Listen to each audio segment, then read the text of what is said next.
نہ مانیں گے قیامت میں اگر مان گیا. نقطہ صرف ایک ہے رحمت اور زحمت پہ. جو سرکار کو رحمت سمجھتا ہے اس کے لیے رحمت ہے، اور جو سرکار کو رحمت نہیں سمجھتا اس کے لیے پھر کیا ہوئی؟ زحمت. چونکہ ایک نقطے سے بہت کچھ بدل جاتا ہے. ایک شاعر نے کیا خوب جملہ لکھا تھا، ہم دعا لکھتے رہے وہ دغا پڑھتے رہے، ایک ہی نقطے نے محرم سے مجرم بنا دیا. محرم میں اور مجرم میں بھی ایک ہی نقطے کا فرق ہے، اور دعا اور دغا میں بھی ایک ہی نقطے کا فرق ہے. اسی لیے رحمت اور زحمت میں بھی صرف ایک ہی نقطے کا فرق ہے. وہ نقطہ کس چیز کا ہے؟ وہ محبت اور ادب کا ہے. اگر محبت اور ادب سلامت ہے تو پھر رحمت سلامت ہے. اور اے انسان، اے گلشن قادریت کے مہکتے ہوئے پھولو، سنو، اگر رحمت نکلی تو پھر زحمت. خدا اس سے بچائے غیروں کے حصے میں رہے. اور آگے آگے چلیے، معارف قرآن سنیے. میرا موضوع تھا وما ارسلناک الا رحمۃ للعالمین. جب اللہ تعالیٰ نے آپ کو رحمت کہہ ہی دیا ہے تو آگے قرآن کریم میں اس کا صدور دیکھیے. آپ کو میری بات سمجھ میں آ رہی ہے؟ بات تھوڑی سی مشکل ہے، لیکن آپ کو ایسے ہتھیار دے رہا ہوں کہ جو آپ کے دماغ میں مضبوط رہیں، آپ کے دل جو ہیں وہ منور رہیں. سرکار کو اللہ نے کیا فرمایا؟ رحمت. اب ایک قرآن کا دوسرا نقطہ سنی. پھر میں نے عرض کیا کہ اللہ تعالیٰ نے آپ کو راحم نہیں کہا بلکہ رحمت کہا ہے. پھر میں نے یہ بھی عرض کیا کہ اللہ تعالیٰ نے وما اور اللہ لگا کر بات کی ہے، ڈائریکٹ بات نہیں کی. یہ تین باتیں ہو گئی. اگلی بات سنیے. کہتے ہیں کہ تمام جملہ کتب جو ہیں ان کا ساری کا سارا مجموعہ جو ہے یہ قرآن ہے. بات درست ہے؟ ساری جتنی شریعتیں، جتنی کتابیں گزری، ساریوں کو اگر اکٹھا کیا جائے تو قرآن بنتا ہے. اور اگر سارے قرآن کو اکٹھا کیا جائے تو الحمد شریف بنتی ہے سورۃ فاتحہ. اور اگر ساری سورۃ فاتحہ کا مفہوم لینا ہو تو مفہوم ہے بسم اللہ الرحمن الرحیم. تو بتا اللہ کے بعد الرحمن اور رحیم میں رے ہے میم تے آئیں کہ نہیں آئیں؟ یعنی پوری کائنات کو بھی اکٹھا کر دیا جائے تو فقط دو ہی لفظ بنتے ہیں، اللہ اور محمد. بسم اللہ الرحمن الرحیم اللہ کا نام ہے نا؟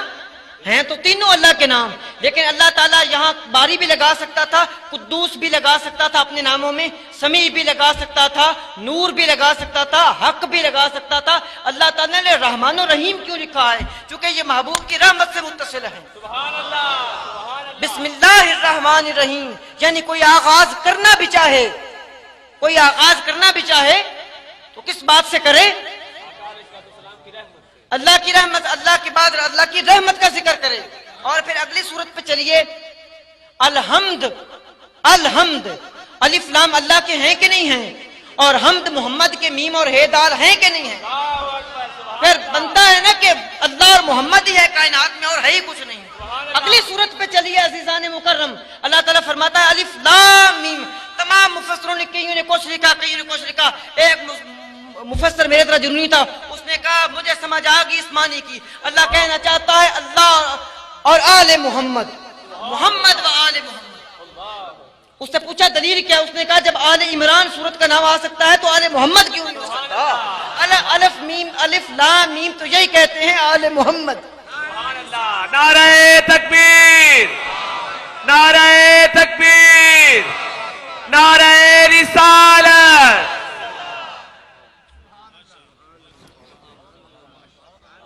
بات سمجھ آئی؟ جہاں سے بات نہ سمجھ آئے ذرا دوبارہ بولنا. ہمارا کام صرف تقریریں سنانا نہیں، آپ کو ایجوکیٹ کرنا ہے ہمارا کام. وضاحت دوبارہ پوچھ لینا، فقیر اس کی وضاحت کرے گا. تو میری گفتگو کا لب لباب کیا نکلا کہ کائنات میں کیا ہے؟ صرف اللہ اور محمد صلی اللہ علیہ وآلہ وسلم. اللہ اور اس کی رحمت، اللہ اللہ اور اس کی رحمت، اس کا یار، اس کا محبوب، اس کا خلیل، اس کا شفیع، اس کا رسول، اس کا نور. قادریو روزانہ اپنی دعاؤں میں مانگتے ہو. میں نے رحمت کا ترجمہ کر دیا ہے نا، اب زیادہ مجھے پریشان نہ کرنا، میں بات کرتا جاؤں آپ بات سمجھتے جائیں. روزانہ پڑھتے ہو اپنی دعاؤں میں واللہ یختص برحمتہ من یشاء. اللہ مخصوص کر لیتا ہے اپنی رحمت سے جس کو چاہے. یعنی اللہ تعالیٰ اپنے محبوب کی محبت کے لیے مخصوص کر لیتا ہے دلوں کو. بات آ گئی واللہ یختص برحمتہ من یشاء واللہ ذو الفضل العظیم. کرو بات. اب اگلی بات ایک اور سناؤں, دل تھام کے سنو. ہر ختم میں ہر جگہ پہ پڑھتے ہو ان رحمت اللہ قریب من المحسنین. کیا ترجمہ بنا؟ بے شک محمد اللہ کی رحمت ہیں اور محسنین کے قریب ہیں. جس طرح اللہ شاہ رگ سے نزدیک ہے مومن کے, ان رحمت اللہ قریب من المحسنین. ہائے ایک اور دل تھامو, ایک اور بات کروں. مولانا ظہور صاحب کو بہت سمجھ آ رہی میری بات. بھائی علامہ بندے ہیں نا, علامہ بندے ہیں. ایک اور نقطہ بیان کروں. کوئی بزرگ فوت ہو جائے تو کیا اس کو کہتے ہو؟ کوئی عام بندہ فوت ہوتے کہ تو مرحوم, رحمت سے نکلا, اللہ اس پر رحمت کرے. اور کوئی بڑا آدمی فوت ہو جائے, وہ اللہ کا بندہ, تو کہتے ہو رحمت اللہ علیہ.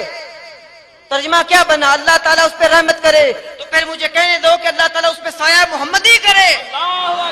اللہ یہ چاہتا ہے. سبحان اللہ, سبحان اللہ. نعرہ رسالت, نعرہ رسالت. اللہ اس پر سایہ محمدی کرے, یہ رحمت ہے اللہ تعالیٰ کی. مولوی صاحب پتہ نہیں کہاں بھولے پھرتے ہیں یار.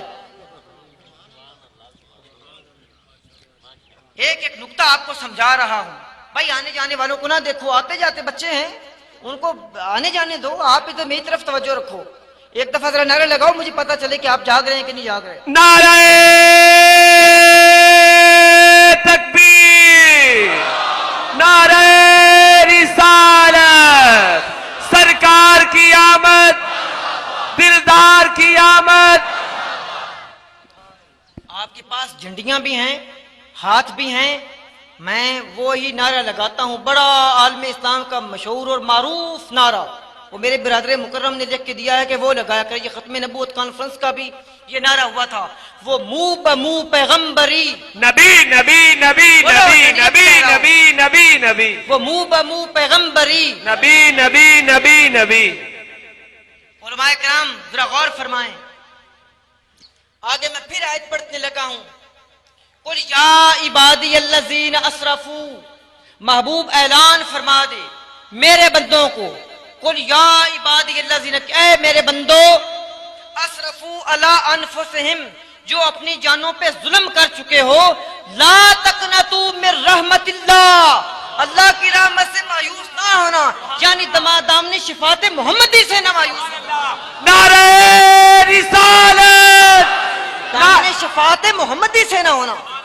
صحابہ اکرام سے پوچھو, علی المرتضیٰ سے پوچھو, خدا کی قسم کائنات میں سرکار کے بعد اس سے بڑا کوئی عالم نہیں. صحابہ فرماتے ہیں کہ علی کی صرف یہ شان ہے کہ جب وہ منبر پر بیٹھتے تھے تو کہتے تھے لوگوں جو کچھ پوچھنا چاہتے ہو آج پوچھ لو.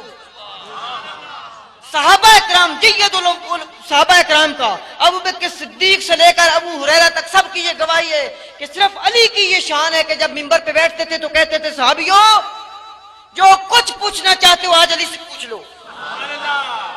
میری سرکار نے یہ تفسیر بیان فرمائی ہے. سرکار سے کسی نے پوچھا کہ سب سے بڑی آیت کیا ہے کائنات میں, قرآن میں سب سے بڑی امید افزا آیت کیا ہے؟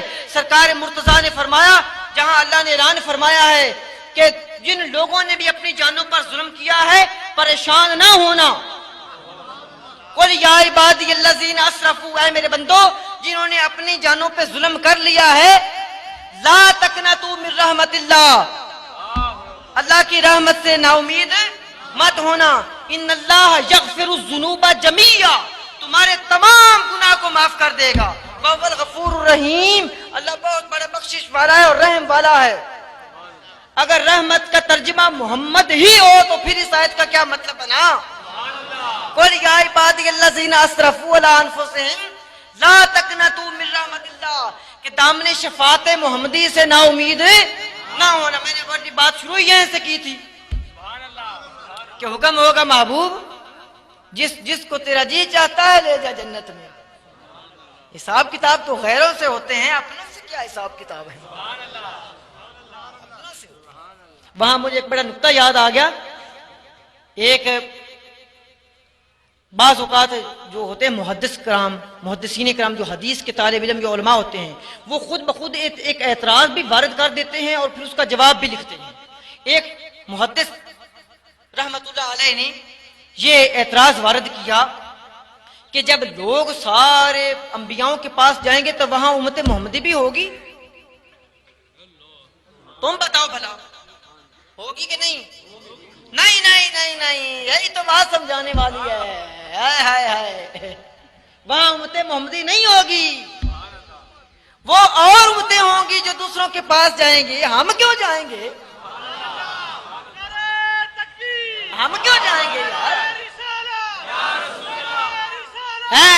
میری بات سن لو، مجھے بھول جائے گی. واہ کیا جود و کرم ہے. شاہ احمد رضا خبریلی فرماتے ہیں واہ کیا جود و کرم ہے شاہ بتہا تیرا، نہیں سنتا ہی نہیں مانگنے والا تیرا. تیرے مانگنے والا تو نہیں سنتا ہی نہیں، ہم دوسرے انبیاء کے پاس نہیں سننے کے لیے کیوں جائیں گے؟ ہم کوئی ڈگے ڈٹھے ہیں؟ وہ ان کی امتیں ہوں گی لیکن وہ نبی ان اپنی امتوں کے کچھ کام نہیں آ سکیں گے. پھر وہ چلتے چلتے ہماری سرکار کے پاس تشریف لائیں گے، ہماری سرکار کے پاس تشریف لائیں گے اور آپ فرمائیں گے انا لہا، ہاں ہاں میں اس کے لیے ہوں. آپ سجدہ کریں گے اور اللہ فرمائے گا ارفع راسک یا محمد، یا محمد اپنا سر تو اوپر اٹھا. ہے مجھے ایک عالم اسلام کی بڑی مشہور و معروف ہستی علامہ ڈاکٹر طاہر القادری کا ایک جملہ یاد آتا ہے. وہ فرماتے ہیں کہ ایک جاہلوں والا ترجمہ بھی کر لیں ارفع راسک یا محمد کا کہ یا محمد سر اٹھائیے. وہ فرماتے ہیں اللہ یہ فرمائے گا ذرا محبوب مکھڑا تو اوپر کر کے دکھا.